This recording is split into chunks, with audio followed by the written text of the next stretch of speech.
Action. We are live in Your Element podcast. This is, again, a podcast where we talk about faith, talk about what it is to be a Christian in 2025, especially for students in school. Now, my guest here is Emiliano, who I'm excited to have on the pod with us. Well, that was cool to say, on the pod with us. But one, congratulations. Thank you. Emiliano just graduated high school maybe like 2-3 weeks ago. Yep, 2. And the first question I want to ask you is like, how do you feel? I feel great, honestly. I mean, I miss school a little bit, sure, because you don't, like, you take it for granted while you're in the school. Like, but when you look back at it, you're going to miss that little group you saw in the hallway before heading to class. Okay. But I mean, I feel great, honestly. You know, new chapter. See what God has prepared for me. Now, what was the one thing you really appreciated about your graduation? Well, the one thing I appreciated, because I was there. It was a great time. I mean, It was a great time. you were okay. No, I'm playing. Oh my god. No, I like that you guys actually showed up. Oh, My don't make it parents about showed me, bro. Come on. I said you guys, you and Karina, not just you. But my parents showed up. That's honestly all I wanted, for people to show up. Well, Yeah. not really, but like your parent. You obviously want your parents to show up. Yeah. But I get it. I was really appreciative that you guys did. Yeah. Shit, we love to celebrate the students that we get to pour into, and this podcast is mainly for students to kind of help navigate their life. And when we say in your element, things that you are really passionate about that you want to see either happen in the future, or even just like you're curious about what your future holds. So you are going to college, Yeah. and we won't name drop the college, but it's here in state. Mm-hmm. So what are you going into? What are you doing? Honestly, I don't know yet, but I kind of want to do engineering. Okay. But who knows? I could probably change in the next year or two. But hopefully, I'm praying it's engineering. Now, has engineering been something you like as a kid? That was something you wanted to do? You seen your parents do something and you're just like, I want to follow that similar path? Or how did that come about? Actually, it was only until my junior year where I kind of got into like electrical engineering. And I was like, whoa, this is fun. This is fun. And honestly, just for me, it's like if you love what you do, like then that's good. Like that's what you should pursue. Yeah. And is that like turning on lights? You love turning on lights? No. Just Flip the switch. flick it off. But it's intricate work. There's things that go into the things that happen behind the scenes to make something happen and turn on. I like the teamwork in it because you get to collaborate with a bunch of smart people. Yeah. And build off each other. Like when you're looking at wires that go into certain things and how they make just like how you have to be careful with certain things to make sure you don't hurt yourself in the process. But that's also something that is even spiritual in a sense, that now that we're thinking about it, of like the things that happen behind the scenes to make sure that it's intentional to work the way that it's intended to work. So in your high school career, or high school experience, not career, how was the tension of being a Christ follower, but also like trying to figure out who you are, what you want to do in life, and all of that? Like, how did you feel about that? Well, it was tough the first 2 years for sure. I didn't even know Christ like that my freshman year. Or even my sophomore year, I was like saying, yeah, I'm a Christian. I would go to church on Sunday. But yeah, I was still in the world when I would go to school. It was actually in the summer of my junior year, like after my junior year, so going into senior year, it was when I actually like started to take it more serious, because I was like, yo, I was getting hit with like heavy conviction with hanging out like with my friends that were in the world at the time. And I was like, yo, maybe God's calling me to do something different. So And how would you, sorry to cut you off a little bit, how would you explain for someone who doesn't know what the world like when we say the world, like I kind of want to see like how you would like define that to someone who doesn't know what that means. Okay. So the world to me is things that aren't from Christ. So, well, I mean, it says in the word like everything is acceptable. Well, not acceptable. Everything is permittable, just not beneficial. Mm-hmm. But for me, like the world is kind of just like, partying, drinking, smoking, going out with tons of women. To me, that's the world. Yeah, and it's doing things outside of kind of what Christ has commanded us to do. And so for those that don't know what that verbiage is, we're kind of putting some clarity to that, because I know we could be using some churchy words and things like that can get a little confusing for some people. But yeah, so some King James type wording. Thou art that, yeah.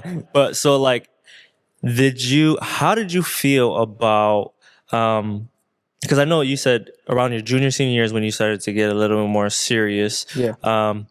And were you taking like your Bible to school and reading it publicly? Because I know a little bit about your story. How would you feel that tension was like? Like, were there people did you feel judged? Did you feel there was like a tension of like, oh, why are you doing this in public? Yeah. There was this one time in my junior year. I was at school. I was reading, and then this one girl that was sitting next to me, she looks over at me and she's like, "Is that the Bible?" I'm like, "Yeah." And she's like, "Oh, that's so lame." I was like, "Yo, that." Yeah. Like, it kind of hurt, because I was like, "Dang!" Like, there's people that are like this far away from Christ that kind of like have this hatred towards it, and it's like, wow, like there's people like this, and the only thing you can do is just pray for them. Yeah, and some of them don't know either. They don't know what's in the book, and our goal and mission is to share that with them and do that out of love. There's also a lot of people that like, they see you're a Christian, like, oh, they get like mad because they got church hurt, and they think that's just because the people from the church hurt them. Jesus is bad towards them or something. But it was the people. It wasn't Jesus that hurt you. Yeah, that's good. It wasn't Jesus. And getting to know Jesus more, we end up finding that, like, man, the depth of his love is so great and immeasurable. Like, we would never know just how much he truly loves us. And when we can actually go into deep waters knowing that truth, we would know that, like, man, Jesus would never hurt us, once we get closer to him. So that's good. That's a good thing that you just brought up. But how would you, or like, what encouragement would you give to a teenager right now who is dealing with that tension of like, I want to read my Bible out in public, but I'm also scared that like someone's going to judge me or come at me with hate. Yeah. So what would you encourage them to do? Well, first, I wish somebody had told me this. Remember where you came from. Who is your creator? And read scripture, most importantly. I wouldn't say necessarily memorize it, but if you have that memory to memorize it, you should. It says in the word that they will hate you because they hated me first. And when you realize that and you take that like into thought,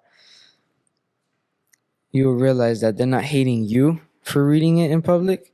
Instead, they're hating Christ. So it's not necessarily going to be personal, but yeah. And then just if you want to read your scripture, I think most importantly, don't pay attention to what others around you think. If you're doing this for the wrong reason, then I would be like, check your heart. If you're doing this to benefit yourself in times of anxiety and you're like, oh, I'm anxious, I'm gonna just go to the word, if you only do it for when you're anxious, then you gotta check your heart, because if you're not doing this to learn more about His heart, then I don't know what to tell you. But yeah. And also, that's like there. Sometimes I found myself as a teenager sitting at the lunchroom table. I'd pull out my Bible and I'll just be like, "Look at me, I'm reading my Bible," but like in a prideful way to say like, "Oh, I'm a little better than you." I mean, that's kind of like, I'll be honest. I used to do that my sophomore year though. That was like before I truly had an encounter with Jesus. And I was just like, oh yeah, look at me, I'm reading my Bible. I'm more. I used to think I was more holy than them until God hit me with a reality check, and He's like, bro, check your heart. What are you doing? You're not doing this for the right reasons. You're doing this to boast. Yeah, and as we go deeper into the Word, we also know that like we're refining our hearts and having kingdom mindset, and He's really checking us and correcting us and forming us to the way that He sees fit. But the whole point is that we boast about Him and not us, right? So I kind of, like you said, sophomore year, you did it a lot in sophomore year until God encountered you. What's that encounter? How did God encounter you? Let's go into that. Well, I've had. Do you want my most recent encounter or that encounter that led me? Let's do that one. That like the encounter that led you to Jesus. It was the first prayer room I went to. I don't know if that was the first prayer room. I won't say first, but it was one of the prayer rooms I went to. The Watchman prayer. Remember? Was that the overnight? Yeah. Vigilia? Yeah. Yeah. That was the summer of my junior year. They prayed over my knee. They got injured a couple months before that. And I was experiencing some pain, and it was this knee, and this right knee. I was on crutches. And I couldn't really play my favorite sport, soccer, because of that pain. But they prayed over it that same day, that overnight, and it was healed. I couldn't feel that pain. Yeah. I was like, yo, what just happened? Yeah. Like you're in shock. You're in utter shock because you've experienced pain for the past 2 months. All of a sudden, after a prayer, you don't feel it. It's like, wow, that's like, it gives you chills. You know, and you really, it's when God does the impossible and things that we, don't think that it could be possible, or even that quick. Like, so we're like, bro, I've been dealing with this for so long, and then all of a sudden it just miraculously gets healed. It's just the craziness of how just God can change our mind, or just like really get us to think like, man, He is greater than all things, and really can do things that our carnal minds can't comprehend. And we try to so many times. We try to understand Him, but it's like there's just going to be some things. I've gotten to the point where I'm just like, there'll be some things I don't fully understand about God, but that is the person that I'm going to fully trust my life with. Yeah. And so what is like, you encounter Jesus, He heals you. Like, are you at that point afterwards, like I instantly think of the story when Jesus heals the lame man and his friends bring him down on the mat, comes down, he heals him, and then Jesus says, all right, pick up your mat and walk and like rejoice. Like, was that you? Like, you had that same, like, I'm healed. Now I just want to tell everybody like what happened. Yeah, that was that prayer room was on Friday. I waited until Monday when we got back to school, and I was like, bro, you won't believe what happens to me this last Friday, bro. I was like, bro, you know how I couldn't try out because of my knee? I couldn't play soccer because of my knee? Bro, it's healed, bro. And they're like, what you mean it's healed? You were just complaining about it last week. And it's like, no, bro, it's healed. Yeah. I told one of my friends about that. And yeah, it was just like, wow.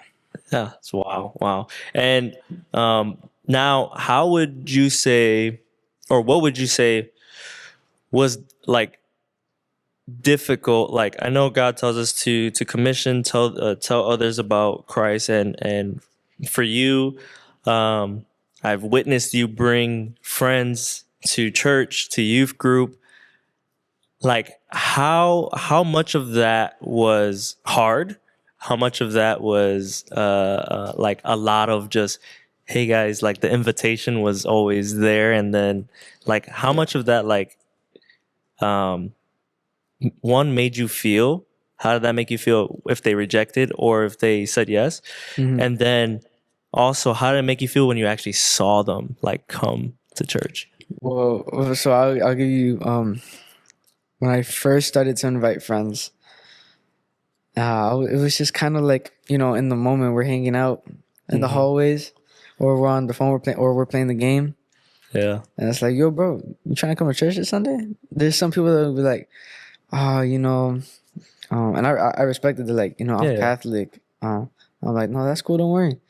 But there's some people who are like, yeah, for sure, I'll go. Yeah. And then when they came, I was like, yo, that's fire. That's fire. It's fire. But there's also times where I would invite some people I invited some of my friends to young adults this past week, and you know, some of them couldn't make it. Well, actually none of them made it, but you know, I understand it's like we're going into this transition from high school to college. We got to go to orientation. We got to go register for our classes. We got to go pick out our dorms. Yeah. And it's like you got to have like some understanding and like empathy if people can't go. Yeah, for sure. Yeah. For sure. Cuz I mean and this isn't like they're not rejecting you. Mm-mm. They're not rejecting we all or anything. We just know that, you know, some people just have a real busy life. That's true. Some people just don't have the time, and or just that day doesn't fit for them, and they're like, I'll be available any other day. And so, but as long, I think the conviction for us is like, but still send the invitation. Yeah. Like, cause the invitation is all they need is a one time, and then someone you never know may pop up. One thing that really inspired me, that kind of like convicted me to start inviting more friends, was I saw this one reel on Instagram, and it was you know, Cliff Connectly.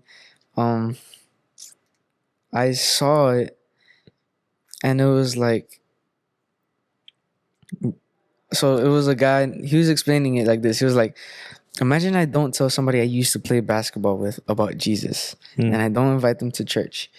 And the day of judgment comes, and he comes to get his people. And the guy that I didn't tell looks at me and is like, we used to play basketball together. Yeah. You didn't think about telling me it was going to end like this? Yeah. It was going to be like this? And it's like, even if it's like the small little chance, like even 2 seconds, they walk past you, just say, hey, you know, you want to come to church? Or, hey, you know about Jesus? Yeah. Hey, come with me to church. Yeah. I remember that's so good, because we all have an opportunity for anyone to come in contact with 2 seconds. Like, it could be passing in the grocery store or whatever.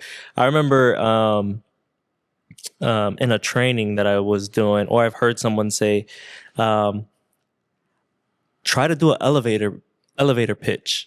And I'm just like, what do you mean elevator pitch? They're like, if you had to tell somebody about Jesus and you're on the elevator with them, and you guys both get on the elevator and you put your what level you're going to, and they put their level, and it's a different level. Let's say it's a different level than yours, and the elevator starts to move up, and you have the opportunity to tell them about Jesus in the amount of time that it takes to get to your level.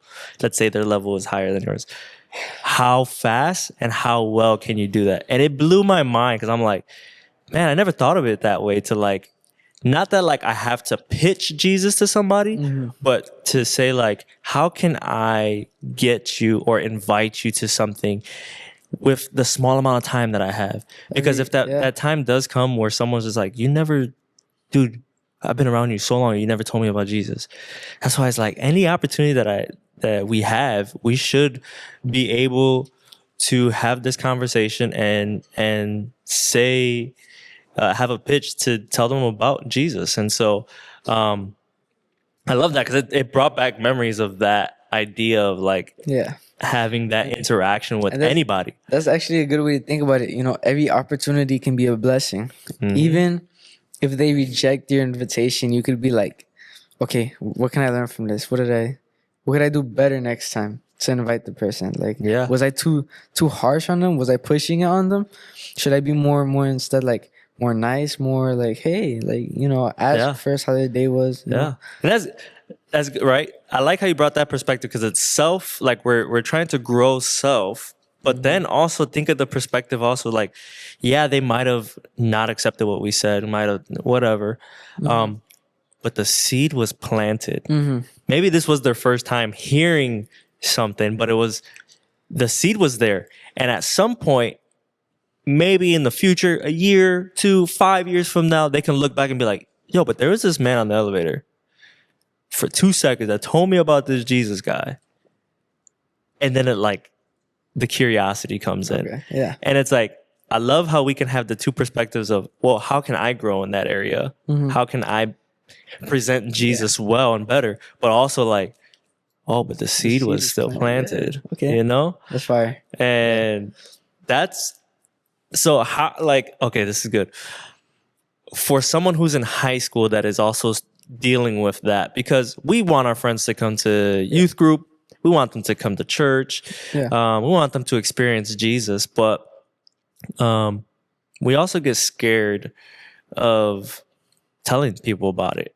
And for you in high school, how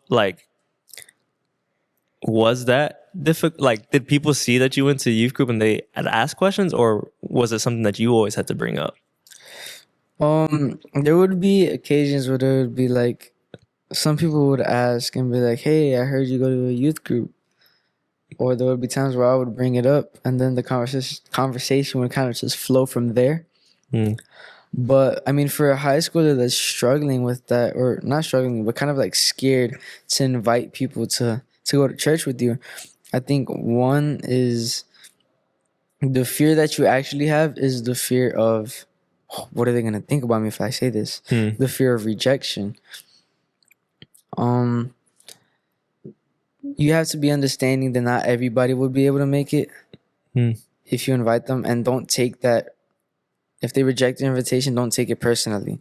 You have to understand that there are some days where people have either work or they have family to attend to.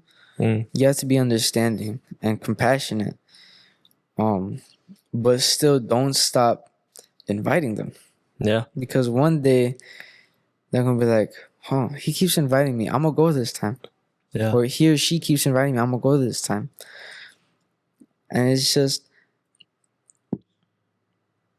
just don't have that fear of rejection. That's good. You know, just let it be natural. Let the invitation be natural. Don't kind of like force it on them. If the topic is being brought up, that's when you can like kind of bring it up more. But yeah, don't force it. Don't push it. Just be natural with it. Yeah. That's good. And to give a little bit of context on our relationship, so I'm the youth director of the Element Youth Ministry, so I know what it's like to be in partnership with our students to help them grow in their faith. And there was this one opportunity that was presented to Emiliano over the summer where he got to serve a camp for a month and do the behind the scenes. And this is crazy. That is kind of correlating when we were talking about the behind the scenes of engineering, of putting wires together to make sure that the light works on. But the behind the scenes of setting up a camp, of washing dishes and doing all the things just so that a kid can hear the gospel of Jesus that week at camp.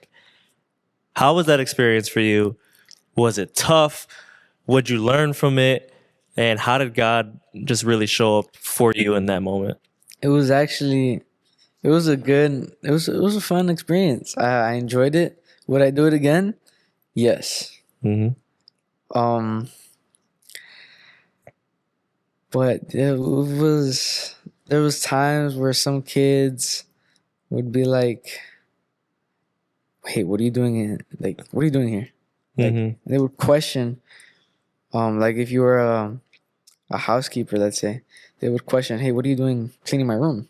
It's like, "Bro, I'm cleaning it for you. Yeah. Let me clean it for you." But there were also times where kids would even like bring gifts for us, like candy, and write sweet notes to us.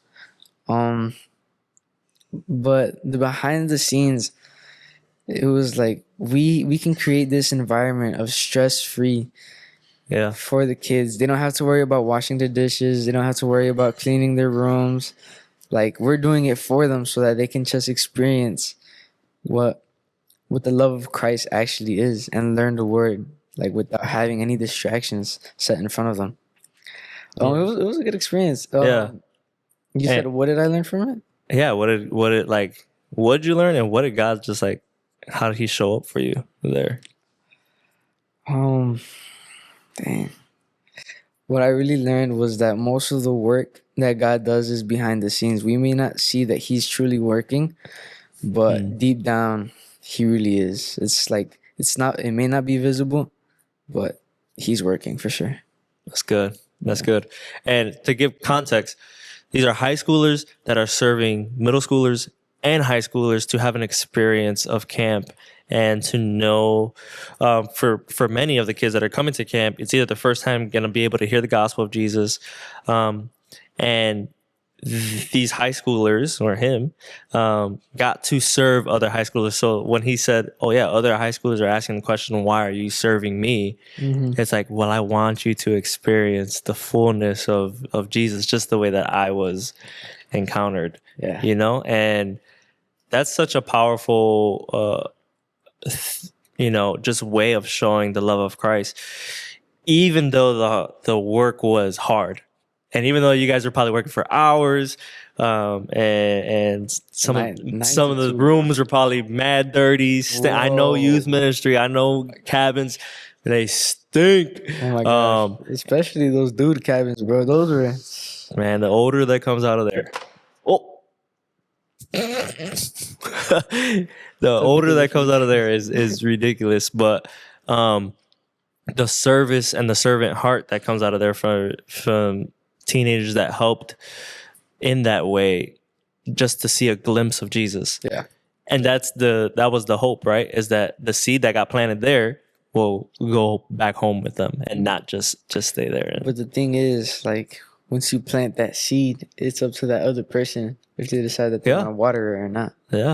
Yeah, it is, to see if they will grow in that way. But also, it's like, you in the behind the scenes were actually growing also. Like, as much as we were presenting the gospel for these people for the first time, it was God was working and forming you in a way deeper way, because in Colossians it says, let your roots grow deep down unto him. And in that moment when you're serving others, your roots are growing deeper and deeper and deeper. And it's, we get to share the gospel to them, but it's also our faith is enhancing and growing in a manner that only he can do. And it was just, I'm pretty sure it was a great experience for you to, one, increase your faith, but also like mold the servant's heart. Yeah. I mean, dang. I look back at it and it's like, I feel like I didn't learn much when I was there. But when I think back and I really pay attention to what I did over there, it's like, wow. God shows you that the fruit, like, you can't grow fruit on your own. Mm-hmm. You need his help to grow fruit. And I think that's, well, I don't know if I'm right on that, you can correct me, but I think that being a servant or having a servant's heart is a fruit. Yeah.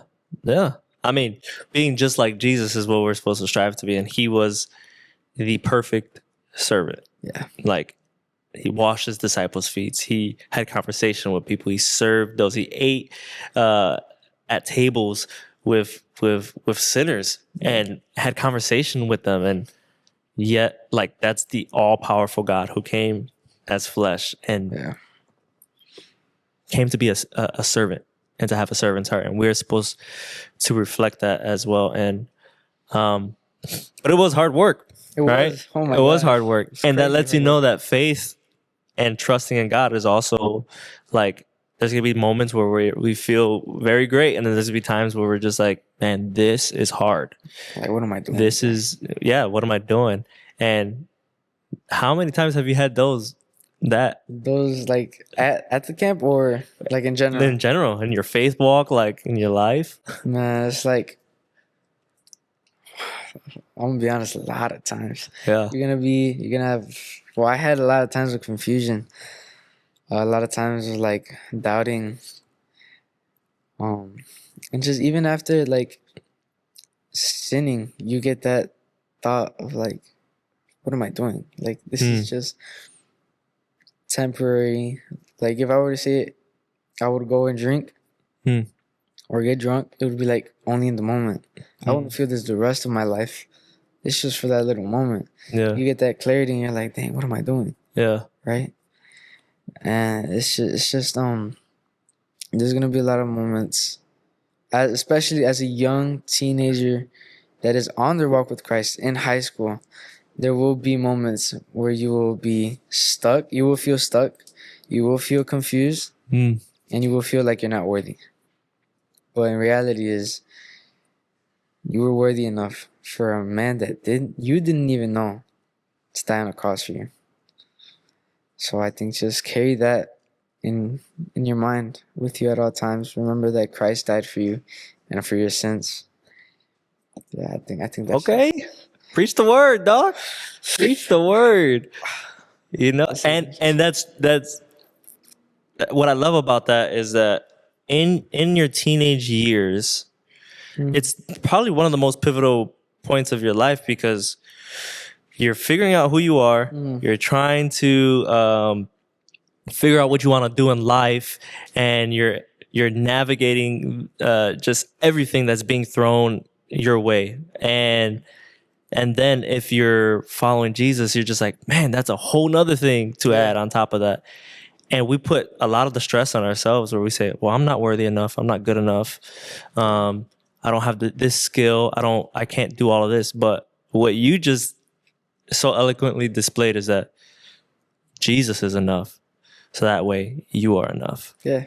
And was the ultimate what sacrifice he had done on that cross is already like set in stone and done. Sure. And because of him, we get to tap into just everything, our purpose, our calling, our gifts and skills. We get to be in our element, and things that we are doing. So that's come on. That's fine. And so I love how you had this high school experience. Freshman year, you said you didn't really know Jesus. Sophomore year, inching a little bit more. Junior year, you're just like, okay, I'm gonna getting consciousness of this. And then senior year, you took it serious. And then now you're going to college. Yeah, like a whole different ball game. You're building new community. You might gain some new friends, and you're going into your career field if that's the direction that you're going with engineering. So like, what is your mind that you process about all of that that's about to come your way in like a couple months? Like it's about to be reality. I'm not really stressed about it because I forgot where it said it specifically in the Bible, but I know it says, "Do not worry for tomorrow brings its own worries." Today's worries were enough. For me, I'm just focusing on the present. What can I do today to either get someone who doesn't know Christ, plant that seed? What can I do today to grow in Christ? And what can I do today to benefit the people around me? Like, how can I positively affect my circle? Yeah. But I think the future, you shouldn't really, you should, because, it's the human nature to worry. Yeah. But don't worry about it too much. Yeah. Put it in God's hands. He's going to have it covered. Yeah. He has the plan for you to prosper. He's not going to let you fail. Yeah. That's good. Yeah. So don't worry. No. Don't worry. Trust in Jesus. Trust that he will get you through it, through the emotions, through the finances. If you have to pay college, it could be stressful. Yeah. The transportation, like everything that comes with your college experience, it's a lot. And how, like, what's your excitement level? Excitement? Like, yeah, as far as like college, where are you? Like on a scale of 1 to 10? Bro, honestly, I just don't want to do work. That's it. But I mean, excitement level, I would say 8. You know, there's a lot of things to explore. Yeah. I haven't even gone to visit the campus yet, so I'm excited to do that. Yeah. But, I mean, the school that he's going to, I went to for a couple months. It's a beautiful campus. It's it's a culture change, like from being in high school to then like you're managing your own schedule and you probably have to make your own lunch and all of this. Like, you know, it's a culture shock for some people, but I think if you have if you're serious about it, if you're serious about yourself and serious about your future, you will intentionally do things that will steer you in that direction, you know? And yeah, so engineering all the way, all the way through. Hopefully. I mean, You I know, don't being the know. light in the midst of darkness. I don't know, man. I feel because there was times where I was thinking about, I was like, do I want to do theological and studies, or do I want to do engineering studies? Because theology was something that was speaking out to me a lot in the beginning of my senior year. But after like the first semester ended, I was like, I'm not usually a guy to ask for signs. But I was asking God, like, bro, give me a sign. What should I pursue? What is something I should pursue in the future? I'm riding with my dad. We're on our way to Target. We passed by a homeless man, and he asked me, "What's your grades looking like?" I'm like, "My grades are good."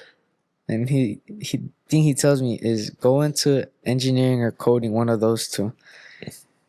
And I was like, bro, literally, like, why drop those two? And he's like, and that's one of my options. Dude, like, it was just crazy to me because the homeless guy, he said it sustained me for 60 years.